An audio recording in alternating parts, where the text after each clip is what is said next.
Welcome to another story written by Oracle 1. The Cursed Objects of the Abandoned Asylum. Chapter 1. The road ended without ceremony. One moment asphalt hummed beneath Elias Ward's tires, and the next it fractured into gravel and dirt, then into nothing at all. He parked where the trees closed in, their branches interlocking overhead like a clenched fist. The air was colder here, not sharply so, but persistently, an old chill that settled into bone and refused to leave. Ahead, the asylum waited. It rose from the hillside with a posture that felt deliberate, its mass uneven, wings jutting at odd angles as though the structure had grown rather than been built. Brickwork darkened by decades of rain streaked the facade like old tears. Several windows stared outward without glass, while others were boarded over with wood so warped and swollen it looked as if it were slowly trying to crawl free of its nails. At the highest point, a clock tower leaned a few degrees off true, its face cracked, its hands forever frozen at an hour that meant nothing anymore. Elias shut off the engine. The silence that followed was immediate and absolute. No birds, no wind. Even the forest seemed to hold itself unnaturally still, leaves motionless despite the heavy clouds dragging low across the sky. He stepped out, boots crunching on gravel far louder than they should have been. The sound echoed strangely, bouncing back at him from too many directions at once. He paused, listening, but the echo died without fading, cut short as if swallowed. The asylum had been closed for 43 years. That much was certain. Fires had destroyed portions of the East Wing. Riots, officially labeled patient unrest, had hollowed out the central ward. The rest had simply been abandoned, sealed off when funding evaporated and oversight quietly retreated. What remained unclear were the disappearances. Patients transferred on paper but never received. Staff members who signed out and never signed back in. Inspectors whose reports ended mid-sentence. Elias adjusted the strap of his pack and walked toward the iron gates. They were tall, blackened with rust, one side sagging lower than the other. The emblem at their center, a medical insignia once polished and proud, had corroded into a twisted knot of metal. When he pushed, the gates opened with a drawn-out shriek that seemed to claw at the air. The sound lingered long after the gates themselves fell silent. The courtyard beyond was choked with weeds. Cracked concrete paths disappeared beneath thick growth, as if the ground were trying to reclaim even the memory of order. A dry fountain sat at the center, its basin filled with leaves and stagnant rainwater the color of old bruises. Elias skirted around it, resisting the urge to look too closely at the dark surface. The side entrance lay ajar, its door hanging crooked in its frame. The smell reached him before the threshold did: mold, wet stone, the faint chemical tang of antiseptic that had soaked too deeply into the walls to ever fully dissipate. Beneath it all lingered something metallic and sour, like blood long since scrubbed away but never forgotten. Inside, the temperature dropped. His breath fogged faintly as he clicked on his flashlight. The beam cut through dust so thick it drifted like ash. The corridor stretched ahead, long and narrow, its ceiling sagging in places where water damage had eaten through plaster and support alike. Paint peeled from the walls in curling strips, revealing older layers beneath: greens, yellows, institutional whites. Each one a remnant of a different philosophy of care, each one abandoned in turn. Doors lined both sides of the hallway. Some hung open, others were sealed shut with swollen frames and rusted locks. Numbers had been scratched beside many of them, carved deep enough that the grooves cast shadows. The silence pressed against him. Not empty. Attentive. Elias moved forward, every step measured. He had memorized what little remained of the asylum's floor plans, though entire sections were missing, erased as if they had never existed. His destination lay beyond those omissions, a storage wing referenced only in fragmented inventory lists and handwritten notes recovered from private collections. Confiscated belongings. The thought sat uneasily with him as he passed an overturned wheelchair, its wheels stiff with rust, its leather seat split and curling. A gurney leaned against the wall nearby, straps dangling like severed tendons. The beam of his flashlight caught on something dark along the baseboards. He did not stop to examine it. The corridor narrowed where part of the ceiling had collapsed. Elias squeezed through, brushing past broken beams and fallen plaster. The air grew warmer, heavier, carrying the scent of old paper and damp leather. By the time he reached the storage wing, sweat had begun to bead at his temples despite the cold elsewhere in the building. The door resisted him. When it finally gave way, the sound echoed down the corridor, bouncing back distorted and unfamiliar. Elias stepped inside and froze. Shelves lined the room from floor to ceiling, packed tight with boxes and crates. Dust coated everything in a thick, undisturbed layer, dulling the edges of objects and swallowing color. The air felt wrong here, dense, as though each breath had to be pulled through resistance. He began his work methodically. Each box was labeled in fading ink. Names, dates, brief notes written in careful, clinical hand. Elias opened them one by one, documenting contents with practiced efficiency. A child's shoe, its laces fused together by something dark and brittle. A tarnished locket that felt warm in his palm despite the cold air. A rosary with beads worn smooth, the crucifix bent at an unnatural angle. As he handled each object, a faint pressure gathered behind his eyes. Not pain. Awareness. He told himself it was the weight of history, the mind filling gaps with imagined significance. Then he found the mirror. It was small, no larger than his hand, wrapped in yellowed cloth. When he unwrapped it, his fingers tingled. The glass was clouded, its edges darkened where the silver backing had decayed. Elias lifted it cautiously. His reflection stared back. It moved a fraction of a second too late.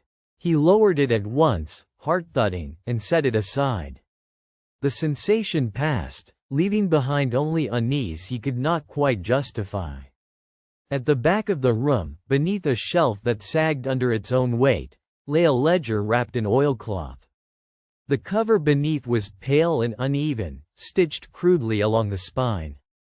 When Elias opened it, the pages whispered against one another, a dry, breath-like sound that did not stop when he did. Names filled the pages, hundreds of them, patients, staff, visitors. Each entry ended with the same symbol, carved deep enough to tear the paper. As Elias closed the ledger, the whispering continued. It was no longer coming from the book. It seeped from the walls. Chapter 2. The whispering gathered substance. At first it was only sound, soft, overlapping murmurs threading through the walls, sliding out from behind shelves and seeping up through the floor. Elias stood frozen in the storage room, the ledger heavy in his hands, his pulse beating loud enough that he was certain it should drown the voices out. It did not. The whispers adjusted around it, flowing between heartbeats with practiced ease. They were not speaking to him. They were speaking through him. He took a step backward. The floor creaked beneath his weight, the sound magnified and distorted, as though the building were testing it, tasting it. The shelves seemed closer than before, their shadows leaning inward. Dust slid from the edges of boxes in thin streams, though nothing had touched them. Elias turned toward the door. The flashlight flickered. For a breathless instant, darkness collapsed around him. The whispers surged, no longer restrained, brushing directly against his thoughts. Fragments bled through, sensations rather than words. Tightness around the chest, the smell of bleach, fingers clawing at fabric that refused to tear. The light returned. The storage room had changed. The shelves no longer ran straight along the walls. They angled inward, subtly but undeniably, narrowing the space between them. Boxes Elias had already catalogued sat open, their contents exposed as if someone had been searching through them with careless urgency. The mirror stood upright on the floor. It had not been there before. Elias' reflection stared back at him, eyes too focused, mouth slightly open. When he shifted his weight, the reflection followed, but late, lagging behind by just enough to make his stomach drop. The image smiled faintly before his own face did, then stilled, waiting. He backed away. The whispering deepened, lowering in pitch, gaining rhythm. Elias realized with a surge of dread that it was no longer random. The voices were aligning, falling into a cadence he recognized from the ledger. They were reading names. The realization broke whatever hold the room had on him. Elias turned and ran. He burst into the corridor, boots pounding against cracked tile. The sound echoed wildly, rebounding from walls that seemed too close, too far, all at once. The hallway stretched ahead of him, longer than it had been moments before, doors multiplying along its length. The numbers beside them were wrong. They repeated in uneven patterns, some scratched over others, some inverted, some carved so deeply the grooves bled into one another. From behind the doors came sounds that made his pace falter, wet coughing, restrained sobbing, laughter that fractured into choking gasps. Something clinked behind him. Metal scraped against stone. The keys. They slid into view at the edge of his flashlight beam, dragging themselves along the floor, their movement smooth and deliberate.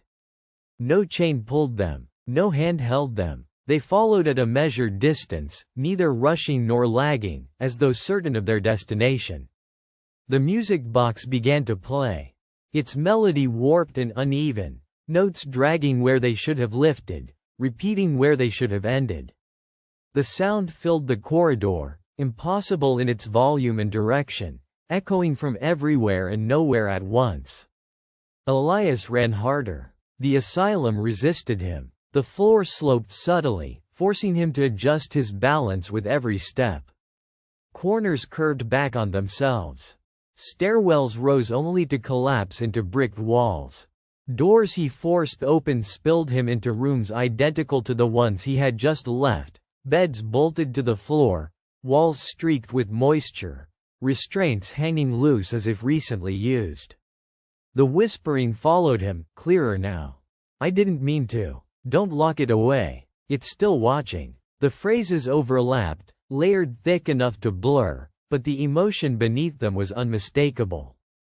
Fear, regret, a suffocating awareness of being observed long after hope had expired. Elias stumbled into a wider corridor and nearly fell.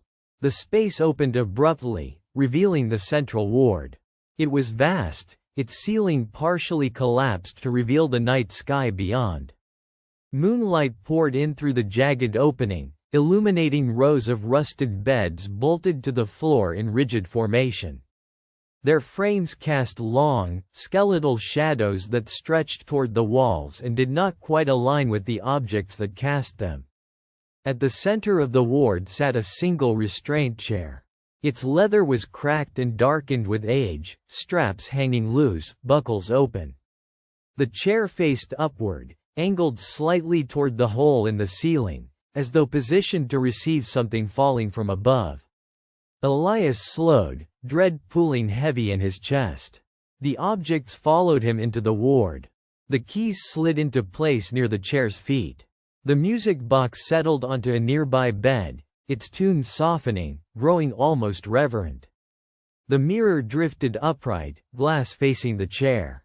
One by one, the items Elias had catalogued emerged from the corridors and shadows, arranging themselves in a deliberate circle. The ledger slipped from his grasp. It struck the floor and fell open, pages fluttering violently before stopping at the final blank spread. Ink bled across the paper, dark and glossy, forming letters with agonizing slowness.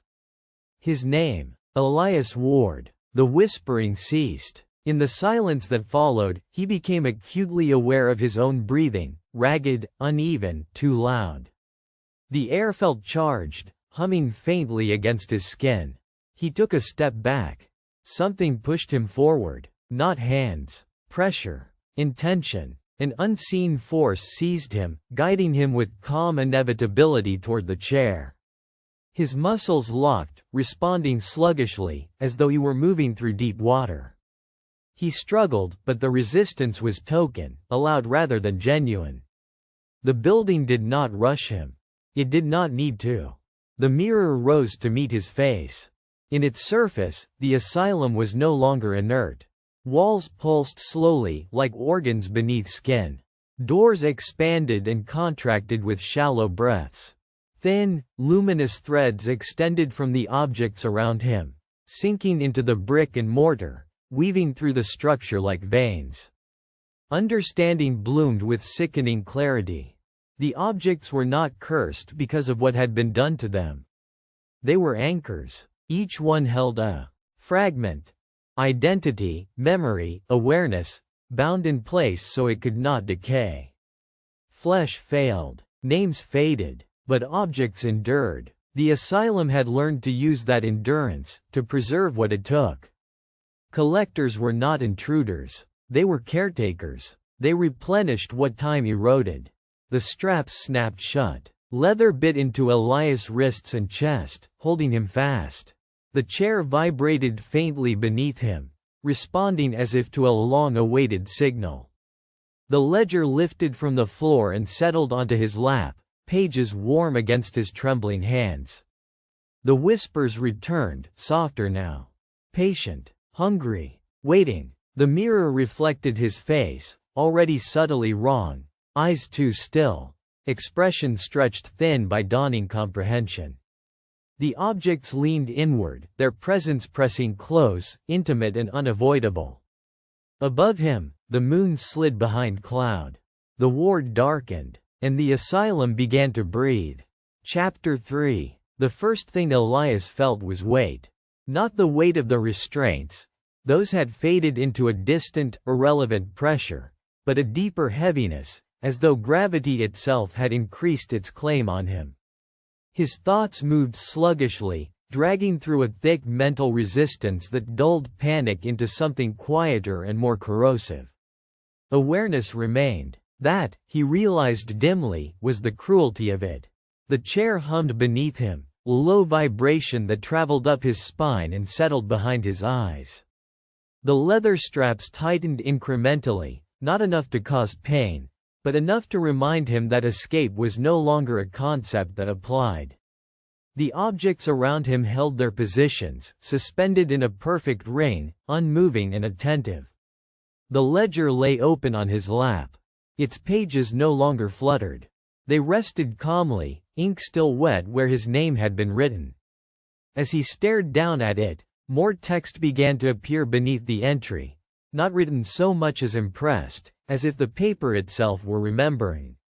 Dates, locations, observations, details of his life surfaced in precise, impersonal language. His first retrieval job, the slow narrowing of his interests. The nights spent cataloging artifacts long after sleep should have claimed him. Each entry landed with a dull finality, not accusatory, merely thorough. Elias tried to look away. The mirror would not allow it. It drifted closer, stopping just inches from his face. In its surface, he saw himself strapped to the chair, but the reflection was subtly altered. His skin appeared slightly faded, as though the color were being leached away. His eyes reflected too much light, glassy and unfocused, already resembling the hollow stare he had seen in photographs of long-dead patients. The asylum breathed around him. Walls expanded and contracted with a slow, deliberate rhythm. The sound was faint but unmistakable, like lungs drawing air through stone. With each breath, Elias felt something pulled from him, not memories exactly, but the weight of them. Their emotional substance drained away, leaving behind pale impressions that slid along unseen threads toward the waiting objects. The music box chimed softly. Its melody had changed. What had once been warped and unsettling was now steady, almost soothing.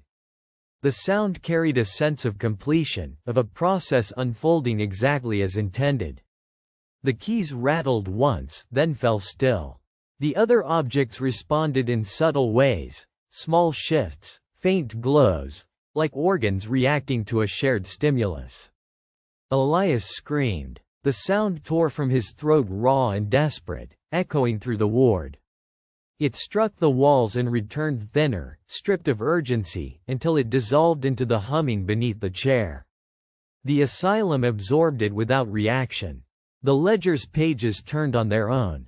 As they did, Elias saw faces reflected faintly in the paper, translucent, overlapping, each one lingering for a heartbeat before fading. Patients strapped into chairs identical to his own.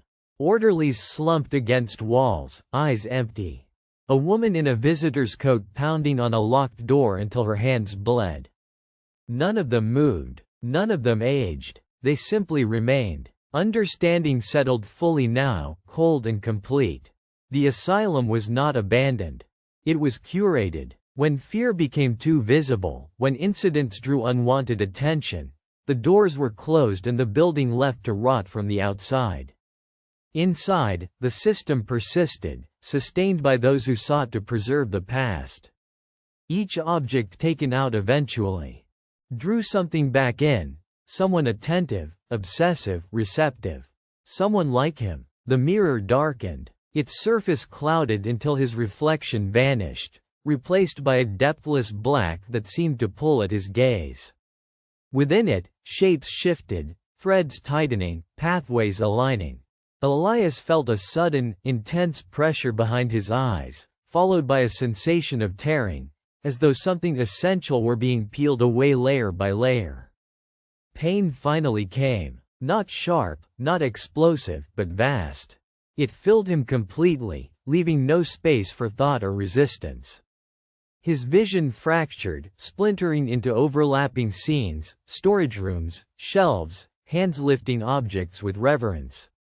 His own hands. Again and again. The chair vibrated harder. Elias felt himself thinning. His body remained strapped and breathing, but he, the part that perceived, that remembered, was being stretched outward, divided with careful precision. Threads emerged from his chest, his temples, his spine, glowing faintly as they extended toward the surrounding artifacts. The mirror received the largest share. He felt himself pulled into it, awareness compressing into the cold glass. The sensation was disorienting beyond comprehension, like being folded inward without end. The world narrowed until all that remained was observation, sight without blink, presence without agency. The moment snapped into place. Silence followed. The chair stopped humming. The straps loosened and fell away, lifeless. Elias' body slumped forward, empty, eyes open but unseeing. It slid from the chair and collapsed onto the floor with a dull, unremarkable sound. The objects slowly returned to their places. The mirror drifted back toward the storage wing, its surface now clear and still. Within it, a faint outline lingered, a suggestion of a face that did not move unless observed directly. The ledger closed itself and vanished into the darkness between shelves. The asylum exhaled. Morning came without ceremony. Pale light crept over the hillside, brushing against the asylum's windows and revealing nothing out of place. From the outside, the building remained exactly as it had for decades, decaying, silent, forgotten. Inside, the storage room was immaculate. Shelves stood straight. Boxes were sealed and labeled in neat, careful handwriting. Dust lay evenly across every surface, undisturbed. Among the objects rested a new addition. A small hand mirror. Its glass was flawless. When viewed directly, it reflected only the room. But if left unattended, just at the edge of perception, something within it watched, patient, alert, enduring. In the central ward, the restraint chair sat ready. The ledger rested nearby, heavier now by one complete entry. And deep within the walls, the whispering continued, not frantic, not pleading, but calm and satisfied, quietly reciting names as it waited for the next caretaker to arrive. For more stories, like and subscribe.